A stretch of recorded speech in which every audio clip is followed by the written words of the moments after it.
Hello, I'm Brigantia Blackbird of the Blackbird Grimoire. Welcome to Pagan Tales. We are getting into various gods and goddesses associated with the harvest. And we are beginning with Demeter because where else could we possibly begin? She's so well known for this. She is the Greek goddess of agriculture, fertility, and grain. Her parents are Kronos and Rhea. Her consort is Zeus. Her offspring is Persephone.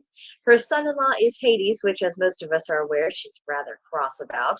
She is one of the 12 Olympians, and her name meaning the D part, that refers to either earth or god slash deity, and then the meter refers to mother. So mother goddess, mother earth, that's the sort of thing that her name really imbues.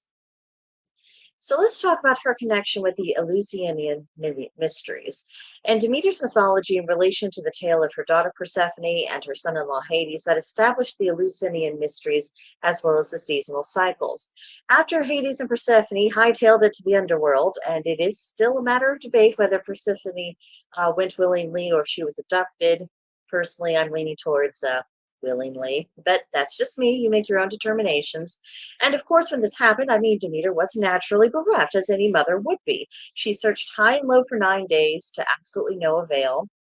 Then finally, Hecate informed Demeter about the circumstances of Persephone's disappearance and where she was.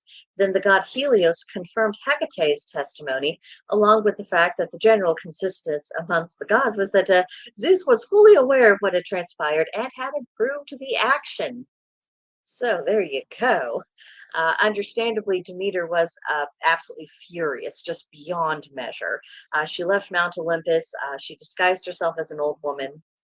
And she took up residence amongst mortals, and there she was just intending to grieve the loss of her daughter. Demeter was hired as a nanny for Demophon by his mother Metanira, who was the wife of King Celeus of Eleusis. Demeter actually found herself cheered up and even laughing again. And in gratitude for this, Demeter planned to make Demophon an immortal. She ritually bathed in fire each night in order to burn away his mortality. Now, one night, Metanira saw the ritual. She did not understand what was happening, and of course, she raised the alarm. It was then that Demeter revealed her true identity, and she was very upset that she had been thwarted. Demeter informed them all that the only way they could possibly regain her favor was by building her a temple and establishing a festival in her honor. King Celeus obliged, and Demeter lived in her temple for a year, but she was grieving inconsolably. She completely ignored all of her responsibilities to do with agriculture and fertility. The land became barren, humanity began to die off, and Zeus by this point was pretty horrified by what was going on. He began sending each of the gods, one by one, to plead with her, to bring her guests, to try to persuade Demeter to rally and, start doing her job. It didn't work. So finally, Zeus relented and he sent Hermes to fetch Persephone back from the underworld. But by this time, Persephone had eaten a few pomegranate seeds, and having partaken of food of the underworld, she could not leave it permanently. It was a bit of a thing to get her to leave it at all, because generally the rule is that if you eat something of the underworld, that's where you're going to be. So this ultimately led to the decision that Persephone would spend part of the year on Earth with her mother and then part of the year in the underworld with her husband. And like all compromises, it didn't really satisfy anybody, but it did bring the issue of Persephone's living arrangements to a conclusion. And this separation explains the changes of season from summer to winter. Demeter allows growth and fertility as long as she has the company of her daughter, and she still refuses to do her work when her daughter is absent, and that's just that. Now, a few correspondences for Demeter.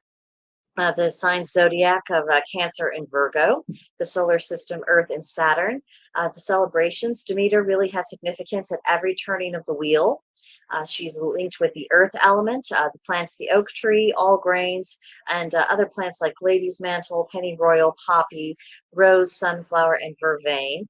For animals, think the cat, fox, horse, pig, weasel, dove, snake, bee, and of course her primary symbol is the cornucopia. If you would like to make offerings to Demeter, try grain, specifically bread, and if you make the bread yourself, so much the better. Fruits, some say pomegranates, but given Demeter's ire over Hades, for having her daughter in his realm for half the year, I do think that a pomegranate would be ill-advised, as it would reawaken memories that perhaps she doesn't want to focus on. And of course, you could also offer any produce from your home garden. And that is enough to get you started with the goddess Demeter. Let me know about your own experiences in the comments if you have worked with her before, or if you're curious about working with her now, and what you think that interaction might be like at this time of year, because it is a delicate time of year at the moment. But that is what I have for you. I'll come back next week. We will be discussing the goddess Epona, and I hope you'll enjoy that equally as much. But that'll do it for now, and I'll see you guys in the next one. Bye for now.